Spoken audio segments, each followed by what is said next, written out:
Alright people, we're back. Thanks for joining me again.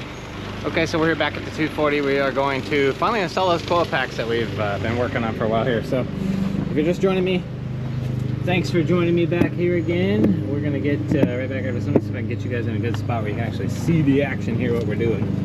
So we're gonna get these coil packs back into the valley, man. So I'm gonna set you up here so that you can kind of see as we work along here. Don't mind my wife back there getting after mowing the lawn.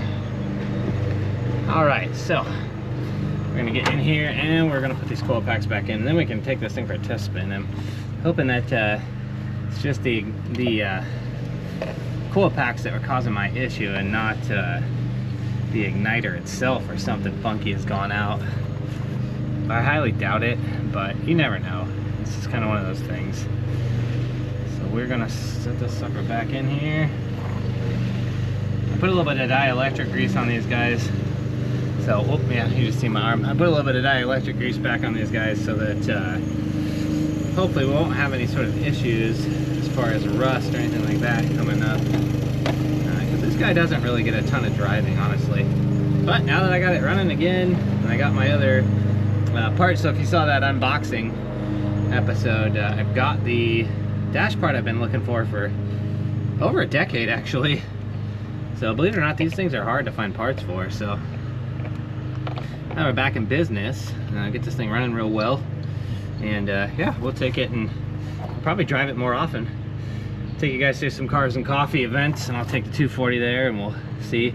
You'll probably see some of my students there. Hilariously enough, I run into my students at car shows and stuff like that all the time. They're, as you might imagine, also car enthusiasts. Gee, I wonder why, right? Usually you wouldn't take an automotive class if you're not interested in cars. So, oops, did I put one in backwards? No, I didn't. Oh man, it looked like I did. I was like, oh no, I put it in backwards. Okay, so we're gonna see. I'm trying to get my arm here somewhere where I'm not blocking your view. I guess I should probably put the bolts back in. Lucky me, this thing, having this RB swap, it's got some room. You'd be surprised, the RB fits in here really well. It's an RB25. Personally, the RB20s are okay, but not something I was really interested in.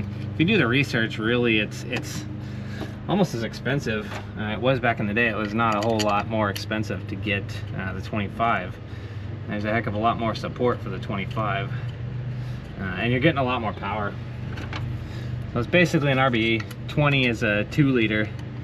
Versus the 25, as you might imagine, is 2.5 liters, so it's a bigger one. The legislation, sort of the emissions rules and regulations in Japan are interesting. I mean, back when these were new, they had a different taxation amount based on the liter size of the engine. So anything that was bigger than a 3-liter or 3-liter or bigger was way more expensive of a tax bracket to own and operate. So this was a really good option back in that day. And that's really far off of there. Am I gonna get in there all the way? Oh, nope. Okay. Do have a little bit of interference, it looks like, with the end ones. I wonder if the other one's doing that too. I don't think so. Interesting. Okay. So that's kind of sucky. Only that one too. Huh. Figures. Damn. Okay. Well, I'll show you guys so you can see what I'm running into here. I don't know if you can see that there. Let me see check my camera. See if you can see that. Yeah, it's kind of hard to tell, but this one down in here is not that bolt right there. It's hanging up. It's hitting. It's kind of hard to see, but it's actually hitting the head right there. So I'm gonna take that one out.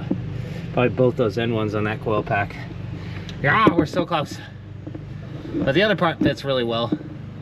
So I will go and fix that, and then we will be right back.